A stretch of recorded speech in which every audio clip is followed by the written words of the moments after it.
خب میخوام درک خودم، آدم ساده ای هستم و درک ساده خودم از اقتصاد رو به زبون ساده برای آدم های ساده مثل خودم توضیح بدم. ببینید، اقتصاد برنامه ریزی هست. برنامه ریزی کوتاه مدت و برنامه ریزی دراز مدت. در زندگی فردی و خانوادگیمون هم داریم. برای کوتاه مدت برنامه ریزیایی باید داشته باشیم، برای دراز مدت و تحصیل بچه ها و نمیدونم بیماری و بازنشستگی و اینا هم باید برنامه ریزی داشته باشیم. و در نوع عمومیش، جامعهش، حکومت و دولت ها برای جامعه برنامه ریزی کوتاه مدت و دراز مدت میکنن.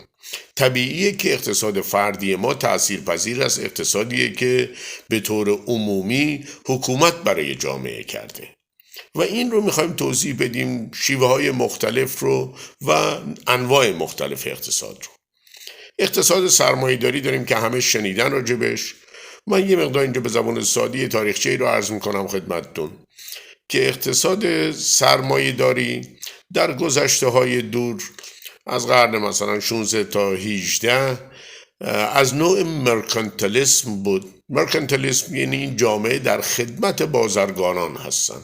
حتی دولت ها برای کشورگشایی و گرفتن سرزمین های جدید و منابع جدید، ارتش و نیروهای نظامیشون هم وارد جنگ های خانمان براندازی می شدن که جای جدیدی رو کشف بکنن، در اختیار بازرگانان و حالا طبقه‌ای که الان میگن تولید کننده بذارن که اونا بقیه جامعه رو بتونن براشون امکانات فراهم بکنن.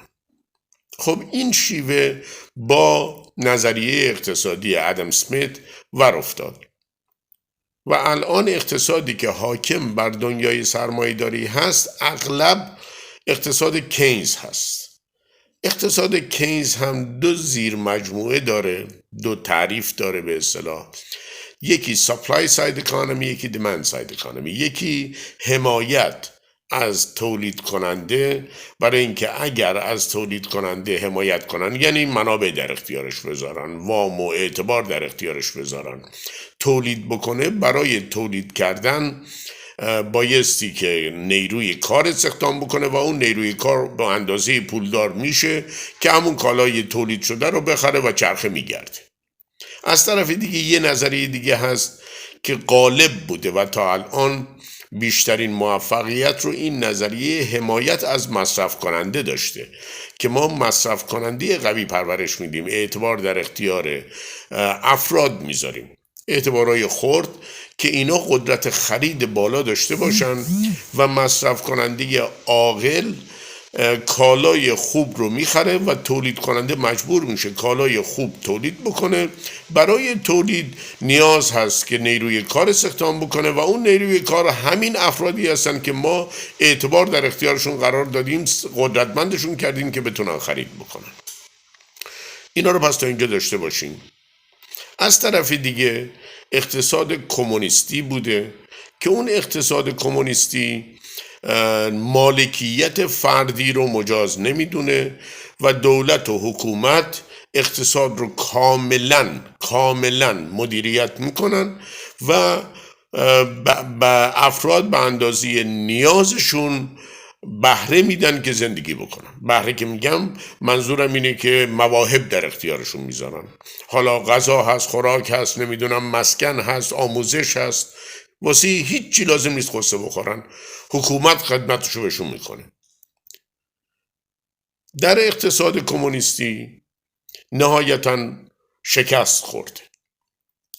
از سال 1978 که دن شیائوپینگ به قدرت رسید در چین و از سال 1979 در واقع اقتصادی رو پیاده کرده که اصطلاحاً بهش میگن سوشالیست مارکت اکانومی، اقتصاد بازار سوسیالیستی. در اینجا مالکیت رو آزاد کردن، مالکیت فردی رو نه اینکه آزاد کردن، در حدی آزاد کردن، اون حدی که تا الان که صحبت میکنیم پایان 2023 حدود 60% مالکیت شخصی در چین وجود داره. و دلیل موفقیت این نوع اقتصاد از 40 خورده سال پیش تا کنون چین واقعا ضعیف اقتصادی رو به قدرت دوم رسونده و بلا شک قدرت اول اقتصادی دنیا خواهد شد، اینه که در این بازار سوسیالیستی که هنوز دولت برای جامعه تصمیم میگیره و رفاه عمومی جامعه اولویت اول رو داره، ولی رقابت آزاد شده. در دنیای سرمایه‌داری هم همینطوره. در اقتصاد کینز هم هر دو حالتش اون چی که باعث بقای اقتصاد و پیشرفت و توسعه اقتصادی هست رقابت هست.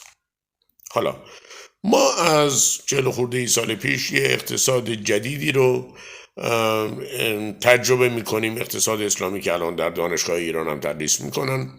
نوعی از اقتصاد خرد سرمایه‌داری قرار بود باشه، ولی حالا روم به دیوار امیدوارم که ناراحت نشن. اون چی که داریم شده اقتصاد رفاقتی به جای اقتصاد رقابتی. شکاف وسیعی بین طبقات مختلف جامعه ایجاد شده و اون برنامه ریزی که عرض کردم، نارضایتی عمومی جامعه از اون چه امروز به عنوان اقتصاد مینامند، خب برنامه ریزی گذشته بوده. ما همیشه مدیریتمون هم از نوع مدیریت بحران بوده.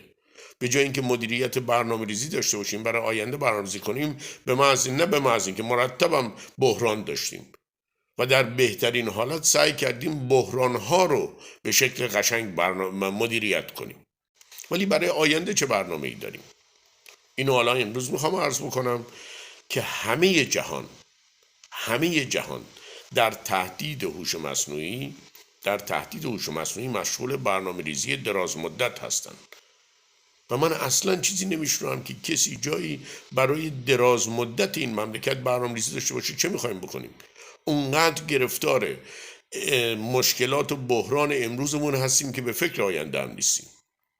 ولی در آینده اون چه که اتفاق میفته، هوش مصنوعی هنوز بهترین ها رو تولید میکنه، درآمدهای خوب میتونه تولید بکنه، ولی اون چه که فدا میشه نیروی کار، نیازی به نیروی کار نیست.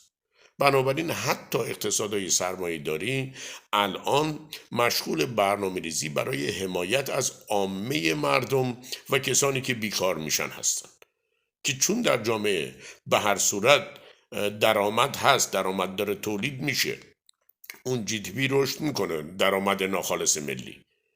ولی اگر عده‌ای اینجا بیکار میشن، بی بهره میشن، چطور بایستی از اونا حمایت کرد؟ و خب نظریات مختلفی هست. یکیش به نام UBI که به هر به اصطلاح کارت ملی یک درآمدی بدن که به گونه‌ای در ایران اگر ملموس باشه بخوایم خوب لمسش بکنیم میشه همون یارانه عمومی.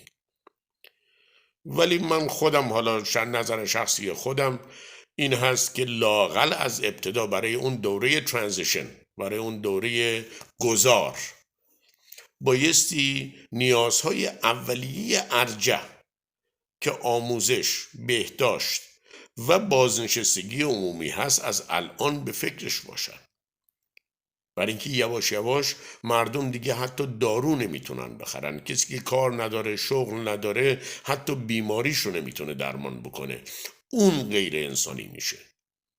و امیدوارم که واقعا برنامه ریزان اقتصادی ضمن این که الان همه درگیرن که اینی رو که تا الان بار آوردن چجوری حلش کنن، که بسیار مشکله ولی شدنی هست.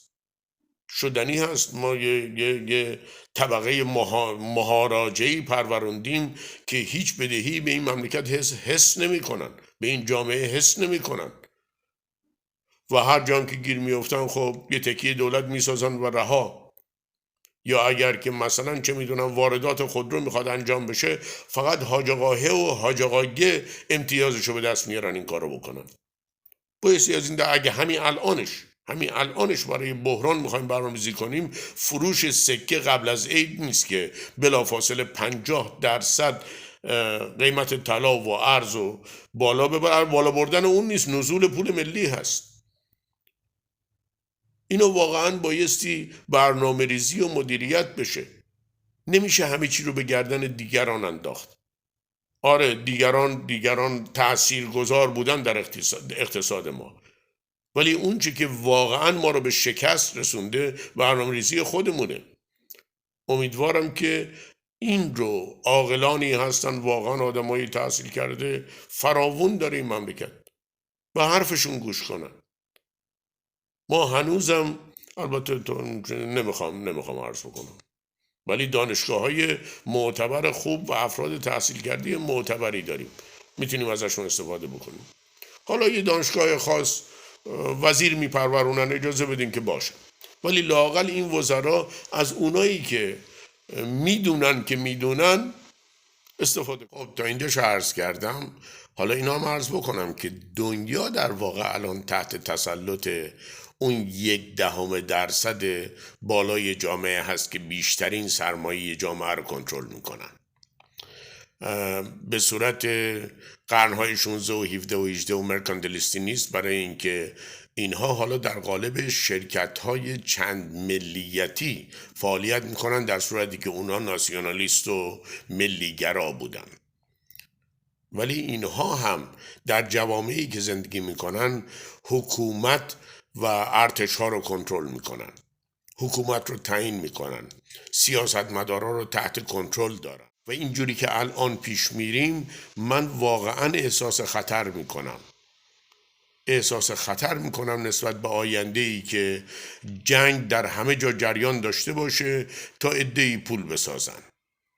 و تنها روزنه امیدی که الان میبینم جوانهایی هست که در دانشگاه‌های سرتاسر دنیا به پا خواستن که با این نوع روش مقابله بکنن. همونایی که حالا اونجا بهشون جنریشن زی میگن و ما اینجا بهشون دهه 80 میگیم. امیدوارم که این جوونا هم برای خودشون آینده خوبی بسازن، هم اون چی که از باقی عمر ما مونده. ولی امیدم به ایناست که درک کرده باشن و درک بکنن که مشکل کجاست و به چه سمت و سویی داریم میریم. البته اینو عرض بکنم، من با نظام سرمایه‌داری مخالف نیستم، آموزشم همش در همین زمینه بوده، ولی الان در گذر به یک دنیای جدید، یه انقلاب جدید هستیم. در انقلاب صنعتی جایگاهی نداشتیم، برای اینکه اون موقع بیشتر درگیر دیفتری و کزاز و مرگای دست جمعی و خرافات رایج اون زمان بودیم. امروز چطور؟ با گسترش دانش و دانشگاه ها و این همه سطح علمی بالا چطور؟ آیا میخوایم در انقلاب هوش مصنوعی نقشی داشته باشیم، ورود پیدا کنیم، یا اینکه هنوز درگیر ارتقاء پراید هستیم؟ واقعا کجا میخوایم باشیم؟ ما گرمترین نقطه زمین رو در یه بیابون بسیار وسیع، لمیزرع و خالی از سکنه داریم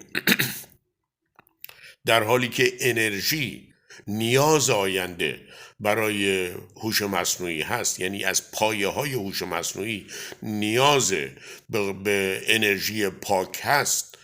برای تولید این انرژی چه برنامه ریزی داشتیم؟ چیکار کردیم؟ چیکار میکنیم؟ نبایستی از الان به فکرش باشیم؟ اگر از الان به فکرش نباشیم، در حالی که دنیا داره برای ورود به انقلاب هوش مصنوعی برنامه ریزی و کار میکنه، ما ازش دور بمونیم تمام نسل‌های آیندمون رو برباد دادیم. امیدوارم که واقعا به فکر اون باشیم، ما زمینه رو آماده بکنیم تا همین بچه ها بتونن آینده‌ای داشته باشن.